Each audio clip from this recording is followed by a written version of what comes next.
Hello everyone, I am Phoenix Tremaine, still trying to recover from this cold and flu or whatever the fuck I got right now. Feel a lot better than last night when I did my Scandal review. So this morning, I woke up to do my How to Get Away with Murder review. But first, if you haven't subscribed to me, please take a minute to do so. It takes a few seconds. I'd really appreciate it. If you've already subscribed to me, thank you. And hopefully I can continue to bring in the reviews that you like to watch. This is going to be another short review because I'm trying to get these reviews just a little bit shorter instead of half hour or 20 minutes or something. So basically, How to Get Away with Murder is now one of my new favorite shows. Last year, I barely watched it. I watched every episode, but it wasn't really holding my attention that much. So I just kind of watched it to watch it. But this season, we're into episode 2, season 2, and it's actually pretty good. I'm really excited about seeing each episode. We know the characters a lot better. There were a lot of good things that happened. And some things that you kind of see coming, like there's a new guy introduced. He's very handsome, and he starts hitting on the black chick, forgot her name. And she doesn't want anything to do with them, but the gay guy's like, go on, fuck him. But she says, no, no, no, no. And even Oliver says, like, go for it. He's been looking for dick for a while, but she can't seem to find what she wants. And I kept asking myself, is this that Eggs 911 guy? And I said, because people that look like that just doesn't suddenly show up and start forcing themselves on you. Of course, by the end of the episode, yeah, that's who it is. So, like I said, it's predictable. We saw it coming. But, those of you who didn't see it coming, like you didn't see, Oscar and the have and have-nots. I saw someone who was saying that they didn't realize Oscar was going to be a bad guy. I'm like, it's a soap opera. Of course he's going to be a bad guy. So why would it be any different on this show? I'm going to say a little bit about Annalise and the lesbian storyline. I can tell Viola Davis is not a lesbian. She did a kind of sort of lesbian love scene in this episode. However, her body language was, oh my God, get this chick off me.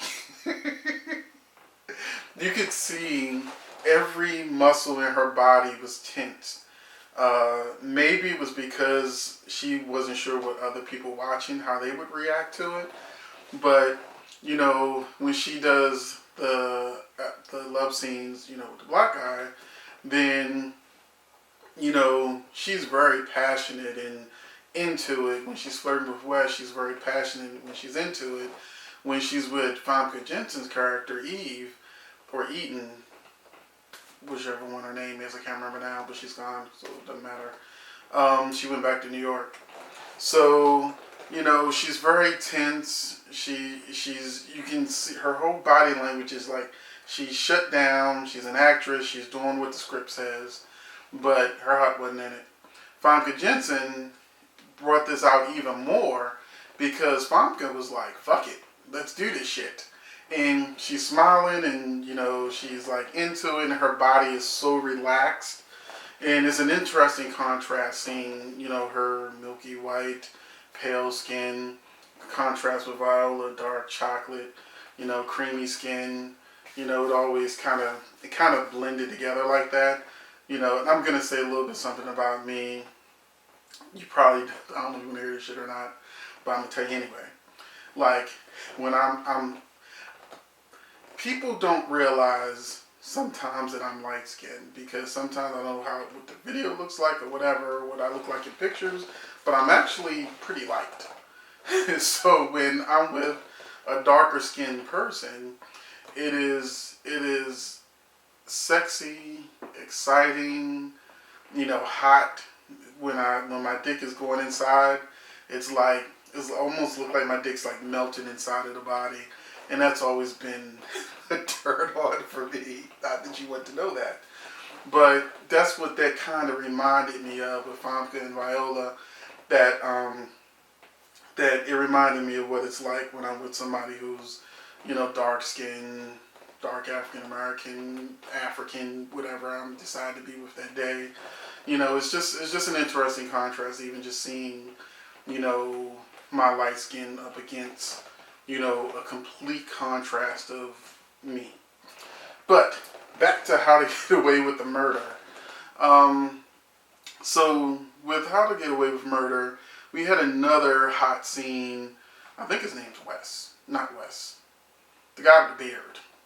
Can you tell I didn't really pay attention to the first episode because I can't remember nobody's names right now. But the guy that killed the girl in season one, the associate. You can tell me in the comments what everybody's name is, or I'll Google it. But he had this really hot scene where the girl who he's been trying to fuck for a while because she stopped fucking him, finally came over for some dick.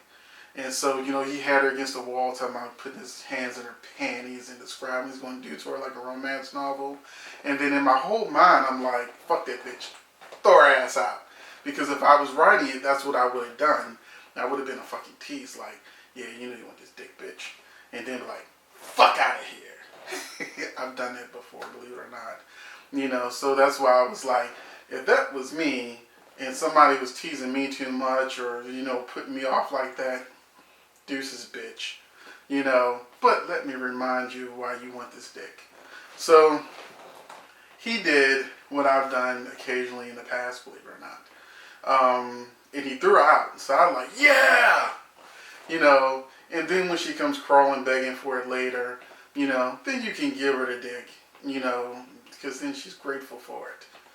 But the rest of the episode, Famke's character got the police detective, off the hook by screwing Annalise by throwing her under the bus and making her look like the killer, which made 100% sense to me. And I said, that's a good way to get him off. Because if you show evidence that it's more likely this person than that, why are you going to even send him to trial? So that was a good way to get him off.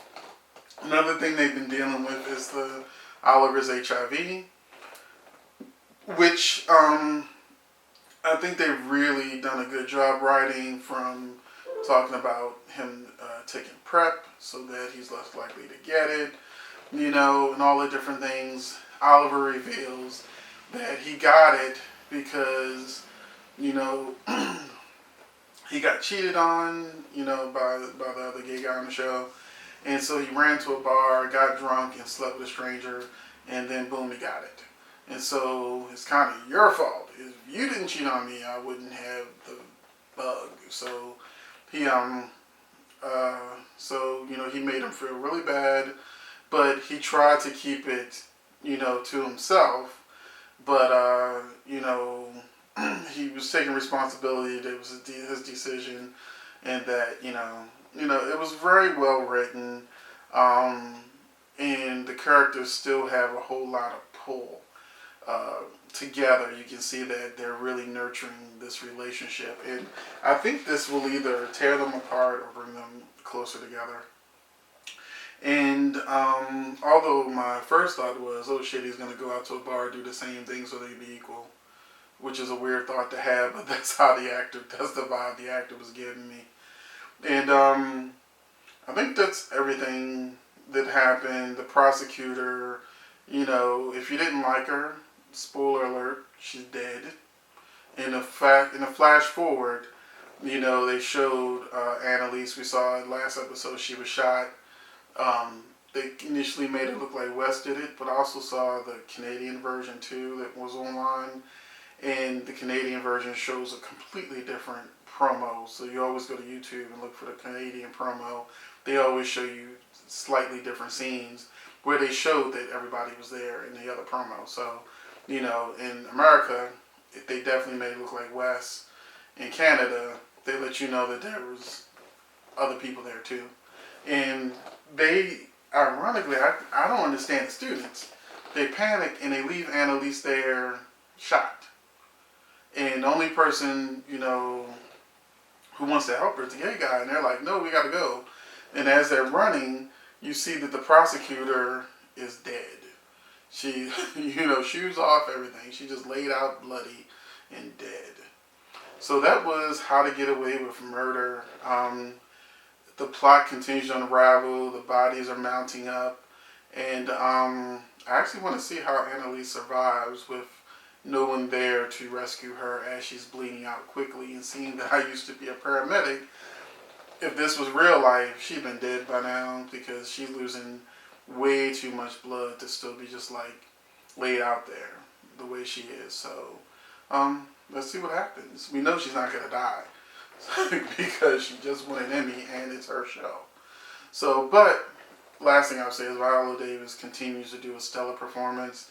Annalise, as strong as she is, Viola continues to play her with a depth of vulnerability where, you just kind of see her just like, being a bitch to like Bonnie, one of the names I remember, who I wouldn't remember last year, but Bonnie who killed Rebecca.